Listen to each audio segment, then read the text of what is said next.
여러분은 의료기기 회사들이 매출의 80%를 고작 20%의 고객에게서 얻는다는 사실을 아시나요? 오늘은 이런 놀라운 현실을 바탕으로 효과적인 영업 시스템 구축에 대해 이야기를 나눠보려고 합니다. 음, 그건 정말 흥미로운 통계네요. 제가 최근에 본 연구에 따르면 대부분의 의료기기 기업들이 고객 분석에는 연간 예산의 5% 미만만 투자한다고 하더라고요. 바로 그 문제점을 짚어주셨네요. 체계적인 고객 분석 없이는 효율적인 영업이 불가능한데 많은 기업들이 이 부분을 간과하고 있죠.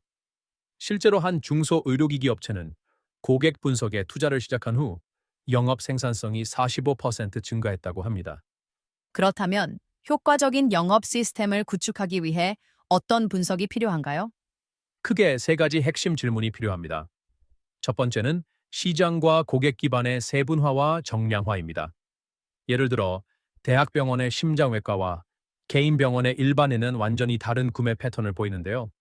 한 조사에 따르면 대학병원은 연간 의료기기 구매 예산이 개인 병원의 약 8배에 달한다고 합니다. 그런데 실제로 많은 기업들이 이런 기본적인 데이터조차 제대로 파악하지 못하고 있다고 들었어요. 맞습니다. 두 번째 질문은 어느 고객 세그먼트가 가장 큰 가치를 제공할 수 있는가인데요. 여기서 중요한 건 현재 매출뿐만 아니라 잠재적 가치까지 고려해야 한다는 겁니다. 최근 한 연구에 따르면 신규 개원 의사의 경우 첫 3년간의 의료기기 구매액이 이후 7년간의 구매액을 결정하는 주요 지표가 된다고 해요. 아하, 그래서 초기 투자가 그렇게 중요하군요. 세 번째 질문도 궁금한데요. 세 번째는 어떤 구매 기준이 가장 중요한가입니다. 예를 들어 심장외과 의사들의 경우 제품의 신뢰성과 기술 지원이 가장 중요한 구매 기준이었고, 이 그룹은 평균적으로 구매 결정까지 3개월이 걸린다고 합니다. 반면 응급실의 경우는 빠른 배송과 24시간 서비스 지원이 핵심 기준이었죠. 이런 분석을 통해 실제로 어떤 변화가 일어날 수 있나요? 실제 사례를 들어볼까요? 한 중견 의료기기 업체는 이런 분석을 통해 영업 전략을 재구성했는데요. 고가 장비 구매가 많은 대형 병원에는 전문 영업사원을, 소모품 위주의 구매가 많은 의원급에는 전화 영업을 강화했습니다.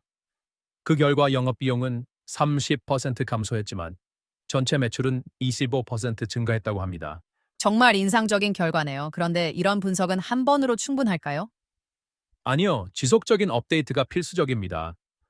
특히 코로나19 이후 원격 진료가 증가하면서 의료기기에 대한 요구사항도 크게 변했죠. 실제로 2023년 조사에 따르면 의료기기 구매 결정에서 디지털 기능의 중요도가 2년 전보다 60% 증가했다고 합니다. 그렇다면 앞으로의 의료기기 영업은 어떻게 변화할까요? 크게 세 가지 트렌드가 예상됩니다. 첫째, 데이터 기반의 고객 분석이 더욱 중요해질 것.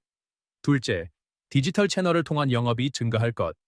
셋째, 맞춤형 서비스의 중요성이 커질 것입니다. 특히 AI를 활용한 고객 행동 예측이 영업의 핵심 요소가 될 거예요. 오늘 이야기를 통해 많은 인사이트를 얻을 수 있었네요. 네, 결국 성공적인 영업 시스템의 핵심은 체계적인 분석과 이를 바탕으로 한 전략적 실행에 있습니다. 앞으로도 이 분야는 계속 발전할 테니 우리도 계속 주목해봐야겠죠. 오늘도 좋은 대화 나눠주셔서 감사합니다. 네. 다음에 또 흥미로운 주제로 찾아뵙겠습니다.